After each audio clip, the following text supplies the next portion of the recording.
مرحبا، أهلا وسهلا فيكن بحلقة جديدة من مطبخ سدرة. بحلقة اليوم رح نساوي خبز السمون بالبيت بطريقة ولا أسهل، والنتيجة معنا رح تكون خبز كتير طيب ومثل القطن وطري من جوا. فيلا على المطبخ وخلينا نبلش. أول شي رح نبدأ بتحضير خليط الخميرة. رح نحتاج كاسة مي دافية، يعني مو سخنة ولا باردة، وكاسة حليب دافي، ورح نضيفلن ملعقة كبيرة سكر أبيض وملعقة كبيرة ونص خميرة فورية،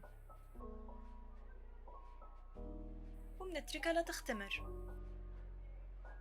هاي الخطوة مهمة لنتأكد إنه الخميرة عايشة مشان تنجح معنا العجينة وما يضيع تعبنا على الفاضي.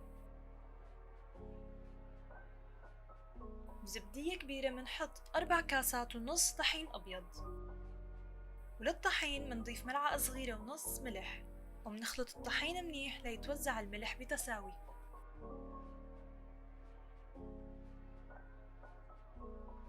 بملعقة خشبية بندفش الطحين على جنب لنكون فراغ مشان نضيف السوائل. بعد ما شفنا انه خليط الخميرة انتفخ وصار عنا فقاعات على الوجه، هذا بيعني انه الخميرة عايشة. منحرك الخليط ومنضيفه للطحين.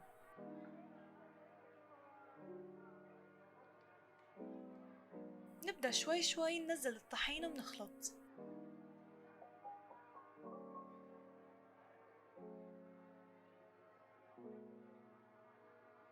قبل ما تتماسك العجينة بشوي منضيف بيضتين صغار، ويفضل انه يكونوا من درجة حرارة الغرفة ومو باردين.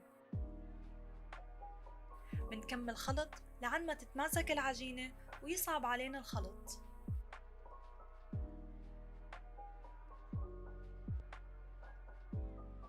بإيدنا منبلش نعجن، بس خلوا على جنب حوالي نص كاسة طحين إضافية مشان إذا احتجنا كل شوي نرش طحين مشان ما تلزق العجينة.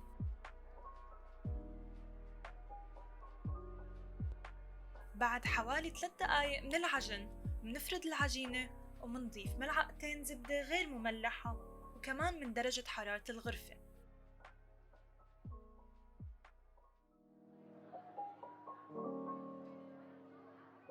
منطوي العجينة على بعضها ومنكمل عجن، ويمكن بالأول رح تفكروا إنه العجينة فرطت وما عاد تتماسك، بس لا توقفوا عجن، لأنه مع العجن المستمر رح ترجع تتماسك العجينة.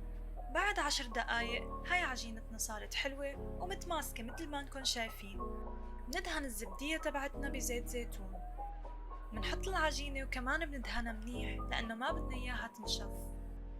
منغطي العجينة يا بنايلون أو ببشكير نظيفة وبنحطها بمكان دافي لتختمر. وهاي عجينتنا بعد ما اختمرت، ورح تلاحظوا إنه العجينة صارت أطرى بكتير، وهذا دليل على تطور الجلوتين بالعجينة. نضغط عليها لنطلع الهواء،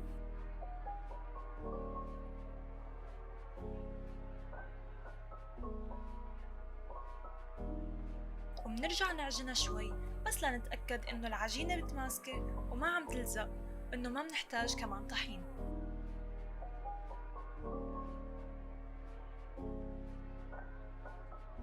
منحاول نجزئ العجينة لقطع متساوية ومن نفس الحجم، وإذا عندكن ميزان يفضل إنكن تستخدموه لأفضل نتيجة.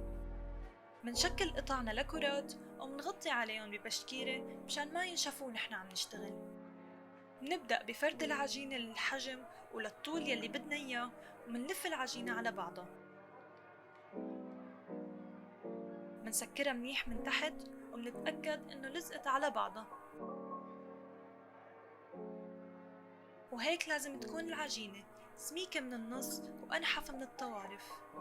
منحطهم بصينية ومنترك شي 5 سنتي بين كل قطعة والتانية، ومنغطي عليهم ومنتركهم ليرجع يختمروا لشي نص ساعة.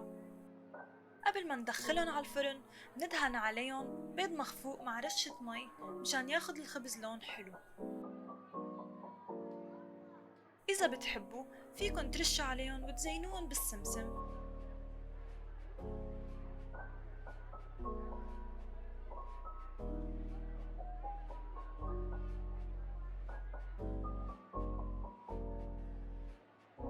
وهذا السمون تبعنا أول ما طلع من الفرن.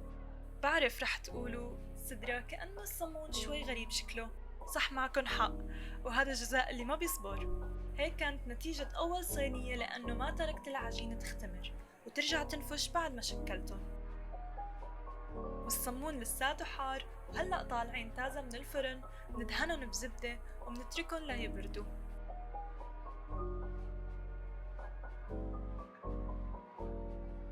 وهاي هي وصفة اليوم، بتمنى تكون عجبتكن ولازم تجربوها لأنه كتير طيبة.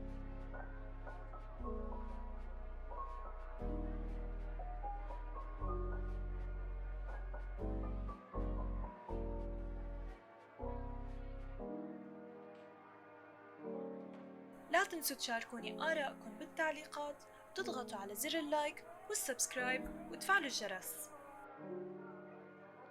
انتبهوا على حالكم وألف صحة وهنا، وبشوفكن إن شاء الله بالحلقة الجاية.